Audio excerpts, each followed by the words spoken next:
नमस्कार साथियों, स्वागत है आप सभी का आपकी अपनी पाठशाला पर। मैं हूं अंकित अवस्थी। साथियों, हमारे पड़ोसी मुल्क नेपाल ने हाल ही में कुछ ऐसे सटल वे में ऐसा काम कर दिया है कि दुनिया का ध्यान अपनी ओर आकर्षित कर लिया है। दुनिया में जहां एक और चीन, अमेरिका, रशिया, इन सब के बीच में रस्साकसी चल रही है, सब लोग अपनी अपनी ताकत की आजमाइश में लगे हैं। भारत अमेरिका के साथ, भारत रूस के साथ, भारत चीन के साथ नए रिश्तों के आयाम तलाश रहा है। ऐसे में हमारे पड़ोसी मुल्क नेपाल ने एक कारनामा कर दिया। कारनामा ये कि उसने 26 नेपाल की सोशल मीडिया साइट्स को बैन कर दिया। नेपाल में अमेरिका की तरफ से जो चल रही सोशल मीडिया साइट्स थी, ये कहना ज्यादा ठीक होगा, उन्हें बैन कर दिया। उसमें Facebook, LinkedIn, Twitter, YouTube, WhatsApp सब शामिल है। अब इतना बड़ा कदम अगर इसने उठा लिया तो निश्चित ही ये तो अपने आप में एक बड़ा सवाल है। और आपके दिमाग में, मैं काफी दिन से देख रहा हूं, हमारे कमेंट बॉक्स के अंदर नीचे एक लाइन दिखाती है कि भारत का अपना सोशल मीडिया प्लेटफॉर्म होना चाहिए। आप लोगों ने जो बात उठाई वो ठीक है, लेकिन तो क्या भारत के अंदर भी ऐसा हो सकता है क्या कि भारत सरकार कभी एक दिन उठे और कहे कि तत्काल प्रभाव से अमेरिका की सारी कंपनियां भाग जाओ, यूट्यूब, फेसबुक सब बंद, आज से कुछ नहीं चलेगा, ट्विटर वगैरह सब बंद, आज से कुछ नहीं चलेगा? क्या ये संभव है? आज के सेशन में इस विषय पर चर्चा होगी और उससे ज्यादा चर्चा इस विषय पर होगी, अचानक नेपाल को हुआ क्या है?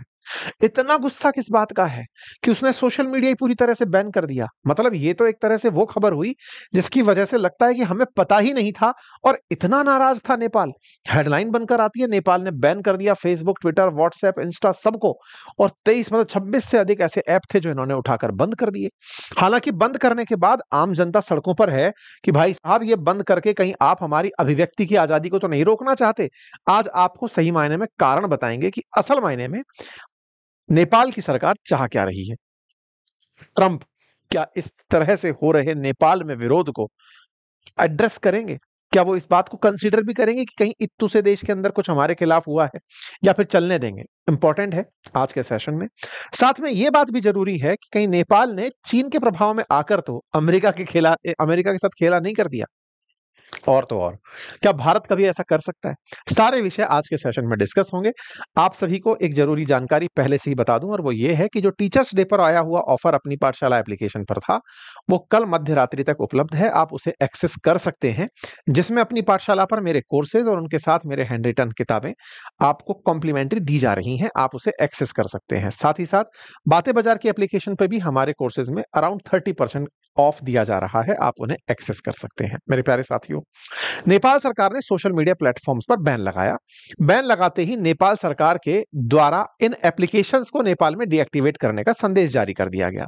तमाम एप्लीकेशंस हैं जिन्हें आप अगर देखें और पढ़ें तो शायद उनमें से आप कुछ को पहचानते भी होंगे, जैसे Facebook Messenger, Instagram, YouTube, WhatsApp, Twitter, LinkedIn, Snapchat, Reddit, Pinterest, Signal, Thread, WeChat, Quora, Tumblr, ये तो बाकी बहुत सारे एप्लीकेशंस हैं। इन सबको इन्होंने आदेश जारी करके बैन कर दिया। कारण क्या हुआ? कारण भी जान लेते हैं। असल मायने में क्या हुआ, 2023 की बात है कि नेपाल के अंदर सोशल मीडिया को लेकर के रूल्स बनाए गए थे।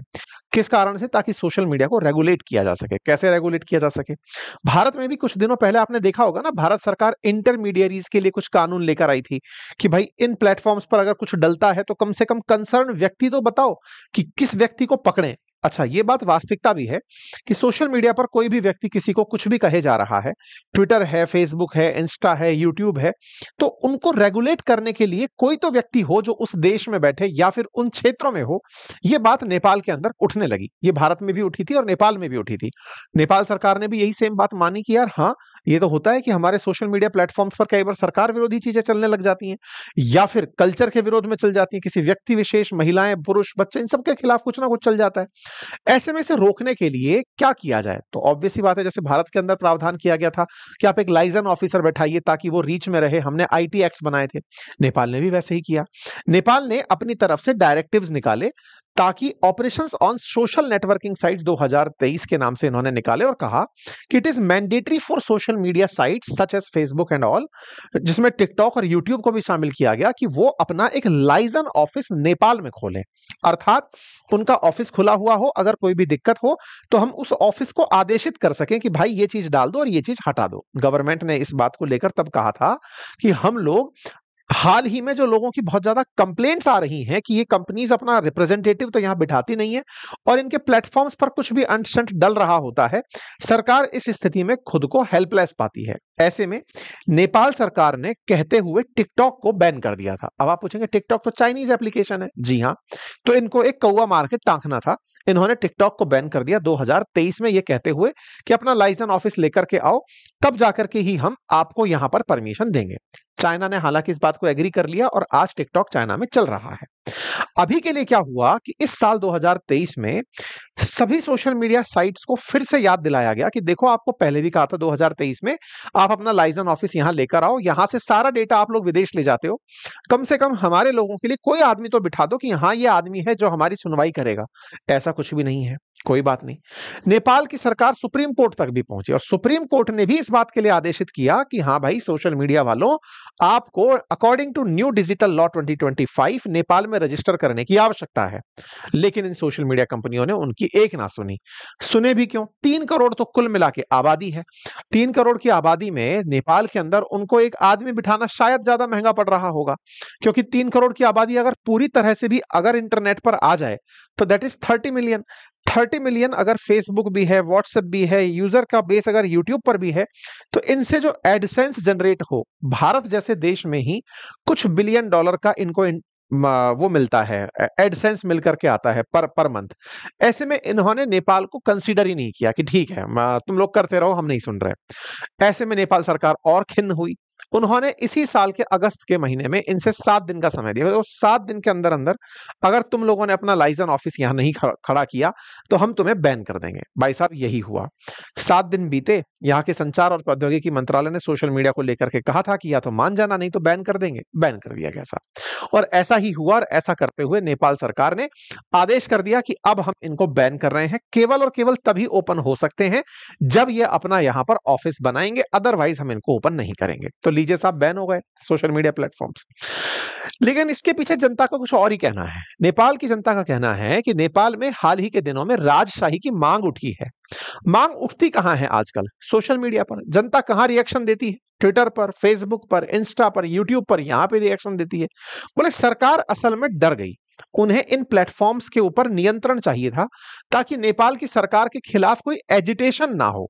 इसलिए बोले जैसा राजशाही के लिए अल्टीमेटम दिया गया था, बोले इन लोगों ने असल में यही खेला किया कि लोगों की वॉइस को दबा दो। इस बात को लेकर के यहाँ के जो सोशल मीडिया इन्फ्लुएंसर्स हैं, हालांकि अपनी बात को नहीं रख पा रहे हैं, लेकिन जैसे तैसे करके अखबारों के माध्यम से इनकी बातें बाहर निकल कर आई। ये बात तो सही है।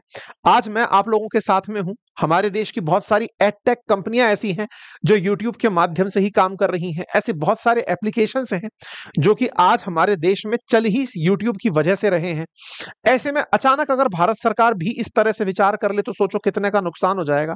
हमारे देश में बहुत सारे स्टार्टअप तो रातों रात बंद हो जाएंगे। इसी तरह से नेपाल का बिजनेस भी प्रभावित तो हुआ, लेकिन नेपाल सरकार ने उससे ज्यादा जरूरी अपने देश में एक व्यक्ति को बिठाना माना।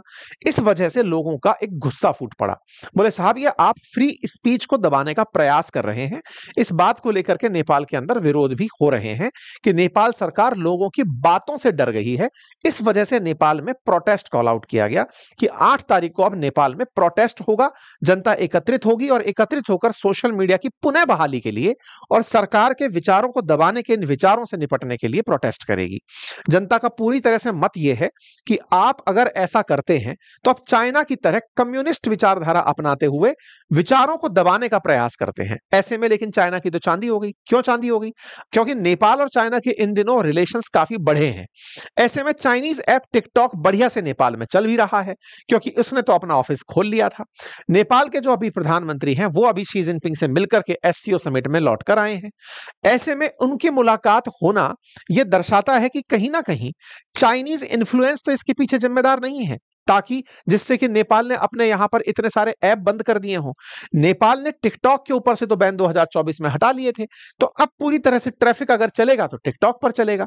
तो ऐसे में एक बड़ा सवाल निकल कर आता है कि नेपाल ने कहीं चाइना के लिए तो ये सारा काम नहीं कर दिया है। हालांकि ये बहुत ज्यादा प्रिलिमिनरी थॉट होगी इस तरह से सोचना, क्योंकि नेपाल जिस चीज का डिमांड कर रहा है वो असल मायने में रेगुलेशन की है कि हम अपना एक लाइसेंस ऑफिसर बिठाना चाहते हैं। चाइना के प्रति डायरेक्ट इंक्लाइंड इस बात की वजह से कहना थोड़ी जल्दबाजी हो सकती है। खैर, यूएस और नेपाल इन दिनों थोड़े से अपने खराब संबंधों के दौर में चल रहे हैं। यूएस ने हाल ही में प्रोटेक्टर जो स्टेटस था, प्रोटेक्टेड स्टेटस, वो भी इनसे वापस लिया है। वीजा नियमों में थोड़ी सख्ती की है। असल मायने में नेपाल को दिक्कत क्या होगी इन सब चीजों के बैन होने से? एडवर्टाइजमेंट से पैसा ना मिले भले ही, वो बात अलग है।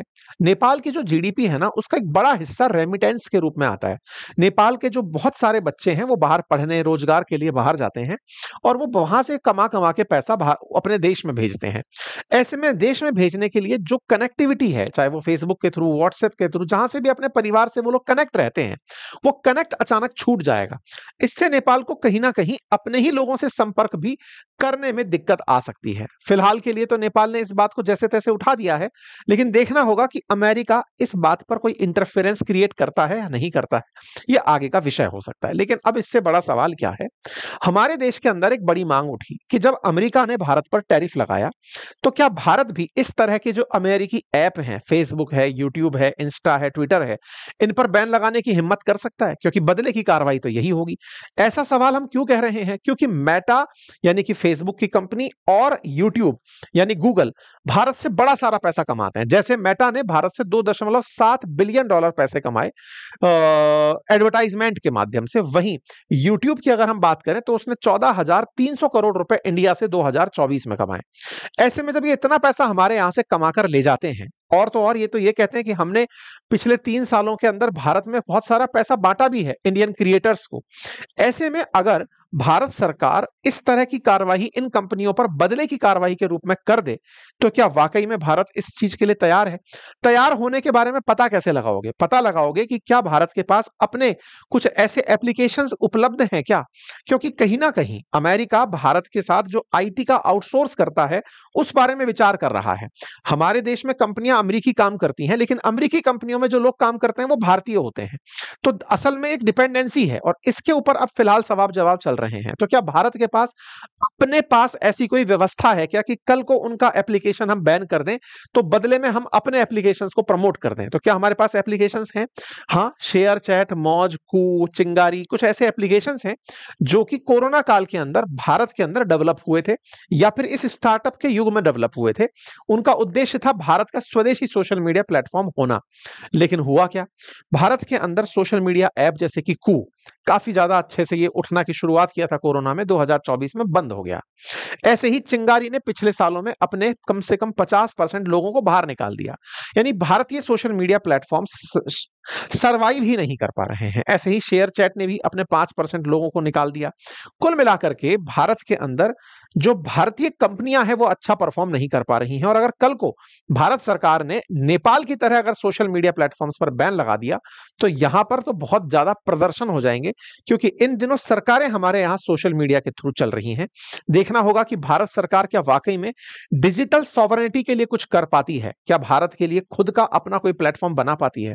ये ऐसे समय में उठा सवाल है जब भारत में हाल ही में भारत का ही सर्च इंजन बनाने को लेकर के एक प्रतियोगिता रखी गई थी और उस प्रतियोगिता में प्रथम विजेता को बड़ा पुरस्कार भी दिया गया था।